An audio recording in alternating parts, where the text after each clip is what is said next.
जिस तरह से नेपाल में हुआ और जनरेशन जी ने हुकूमत का तख्ता उलट दिया, वो एक तब्दीली ले आए, पाकिस्तान में ऐसा क्यों नहीं होता? वीडियोस कुछ एक निकल कर आ रही हैं नेपाल से जहां पर वो कह रहे हैं they want government like Modi. Now this is the positive development that I have seen couple of videos. अब जब केपी शर्मा ओली भाग गए हैं यहाँ से, आपको क्या लगता है किस तरीके का नेता यहाँ पर होना चाहिए? मोदी जैसा यहाँ पे होना चाहिए. वो इंडिया का मोदी है ना, मोदी जैसा सरकार होता तो यहाँ पे पूरा थोड़ा कुछ आगे जाता. नेपाल भी कई देशों ने जान लेते.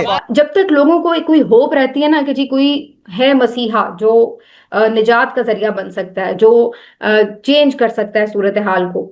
एक मैं आपको बात बता दूं, आप बोलेंगे मेजर साहब आप इमोशनल हो रहे हैं, आप इमोशनल हो रहे हैं. बात इमोशन की नहीं है, बात इमोशन की नहीं है दोस्तों. बात यह है कि हमारा नेपालियों के साथ रिश्ता है और वो रिश्ता आपके और मेरे कहने ना कहने से उस रिश्ते पर फर्क नहीं पड़ता. वो है तो है. जहां पर youngsters are talking and the women specially are saying कि we want a government like Modi in Nepal. जी, सबसे पहली जो मुख्य मांग रखी गई है वो ये है कि साहब की भारत को हिंदू राष्ट्र, नेपाल को हिंदू राष्ट्र घोषित करें.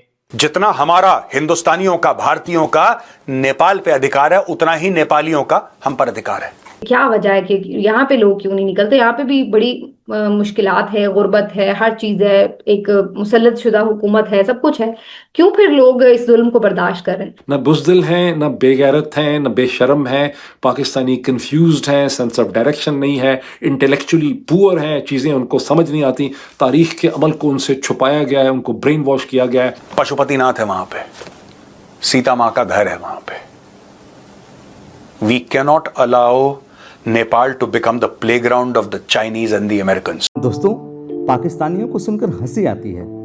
कहां से आते हैं ऐसे लोग? ऐसा लगता है ये लोग हमारे गोले के नहीं हैं, किसी और गोले से आए हैं. कितने तेजस्वी हैं ये लोग. आप सभी हंसते रहिए और पाकिस्तानी कॉमेडी का मजा लेते रहिए. और चैनल को सब्सक्राइब करना और शेयर करना ना भूलें. धन्यवाद. दोस्तों, देखना आगे आगे होता है क्या. अब यहां पे बड़ी महाशक्तियां हमारे नेबरहुड में लड़ाई करेंगी. बड़ी महाशक्तियां, चाइना कुछ करेगा, अमेरिका कुछ करेगा. मुझे ऐसा लगता है कि भारत को इस वक्त जितनी भी पार्टी है वहां पे सबके साथ एंगेज करना चाहिए.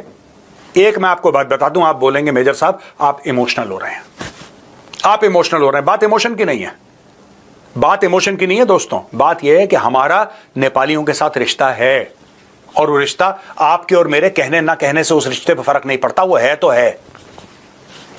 ठीक है. जितना हमारा हिंदुस्तानियों का, भारतीयों का नेपाल पे अधिकार है, उतना ही नेपालियों का हम पर अधिकार है. आपको एक बात पता है, the chief of army staff of the Indian army is the honorary chief of army staff of the Nepalese army. And the chief of army staff of the Nepalese army is the honorary chief of army staff of the Indian army. Pashupatinath है वहां पे, सीता माँ का घर है वहां पे. We cannot allow Nepal to become the playground of the Chinese and the Americans.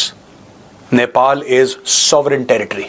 Nepal की अपनी संप्रभुता है और ये भारत की जिम्मेदारी है, भारत की रिस्पॉन्सिबिलिटी है कि दुनिया भर को बताए कि Nepal is a sovereign country. वहां पे कोई इंटरफियर नहीं कर सकता, कोई इंटरफियर नहीं कर सकता. नेपाल का फ्यूचर वो होगा जो नेपाली लोग डिसाइड करेंगे. That's it. नेपाल जहां फौज ने कभी मार्शल लॉ नहीं लगाया, वहां कोई मॉडल, कोई कॉन्सेप्ट नहीं है फौज के जहन में मार्शल लॉ का. वहां पर दर हकीकत 1814 और 1816 के दरमियान में जब ब्रिटिश ईस्ट इंडिया कंपनी हमला करती है नेपाल को फतह करने के लिए, तो गुरखास लड़ते हैं, कट मरते हैं. और वो 2-2.5 साल की लड़ाई है, उसके नतीजे में ब्रिटिश इस चीज़ पे कन्विंस होते हैं कि नेपाली दुनिया के बेहतरीन फाइटर हैं उस खत्ते में. उसके बाद से वो ट्रेडिशन शुरू होता है जहां गुरखा रेजिमेंट्स खड़ी की जाती हैं और आज तक ब्रिटिश आर्मी जो है, इंडियन आर्मी जो है, वो गुरखास को रिक्रूट करती है, उसकी रेजिमेंट्स एग्जिस्ट करती हैं. ये अंग्रेज़ों के ज़माने का ट्रेडिशन है, अर्ली 19th सेंचुरी का. और वो जो रेमिटेंसेज आती हैं वो नेपाल की इकोनॉमी के अंदर बहुत बड़ी एक कॉन्ट्रीब्यूशन होती है. So Nepal is a creation of the military conflict, independent Nepal.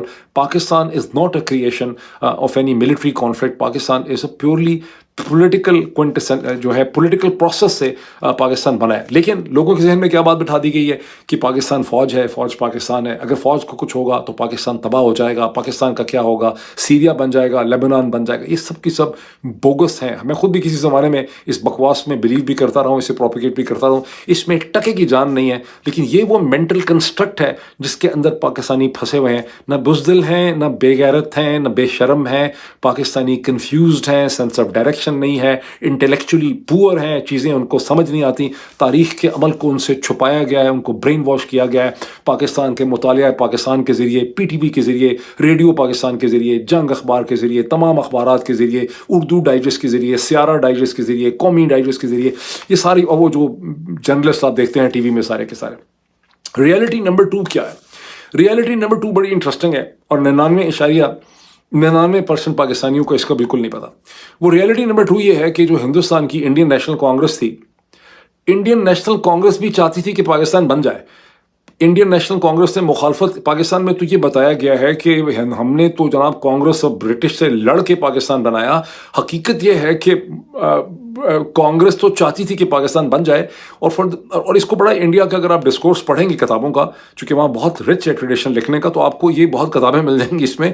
In fact Ajay बिसेरिया जो हिंदुस्तान के लास्ट फॉर्मल हाई कमिश्नर थे, उन्होंने अपनी जो किताब लिखी हुई है उसके अंदर उन्होंने कई किताबों का रेफरेंस इसमें दिया है जिनको आप पढ़ सकते हैं कि इंडियन नेशनल कांग्रेस को ये लगता था कि अगर मुस्लिम लीग को और मुसलमानों की पॉलिटिक्स को हमने अलग ना किया, इनको कुछ दे दिला के अलग कर दो, वरना हिंदुस्तान के अंदर वो उस किस्म की हुकूमत कर ही नहीं सकते थे जो कांग्रेस को बगैर चैलेंज के 18 बरस, नेहरू को 17-18 बरस हुकूमत करने का मौका मिला। तो कांग्रेस तो ने कागज़ पे लिख के साइन करके पाकिस्तान की क्रिएशन को अफर्म किया है। जब आप कागज़ पे लिख के पॉलिटिकल प्रोसेस के जरिए मानते हैं कि ये रियासत बननी चाहिए, तो उनका कभी भी कोई प्लान, कोई लंबा चौड़ा ऐसा कभी भी नहीं बन सका। इसकी कोई एम्पिरिकल एविडेंस नहीं है कि कांग्रेस ने, ये इंडियन नेशनल इंडिया की जो पॉलिटिकल पार्टीज हैं, उन्होंने कोई प्लान बनाया पाकिस्तान को ख़त्म करने का, अखंड भारत का। ये सारा का सारा बकवास, बोगस बकवास जो है, जो 77 बरस से पाकिस्तान के ज़हनों में ठोसी चली जा रही है, ये वो फ़र्क है जो पाकिस्तान और नेपाल के अंदर जो है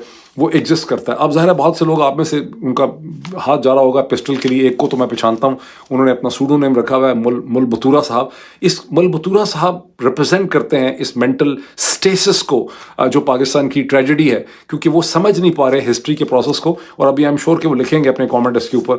और जब मैं इस तरह की बातें करता हूँ तो इन लोगों को लगता है कि मुझे हिंदुस्तान ने पैसे दे दिए हैं, मैं रॉ का एजेंट बन गया हूँ, किसी और का बन गया हूँ एजेंट। बिकॉज पाकिस्तान में सारी की सारी ब्रेन थिंकिंग को, इस सोच को रोकने के 2 तरीके हैं। या ऐलान कर दें कि इस्लाम के ख़िलाफ़ है, या कहें कि या हिंदुस्तान का एजेंट है, रॉ के साथ मिला हुआ।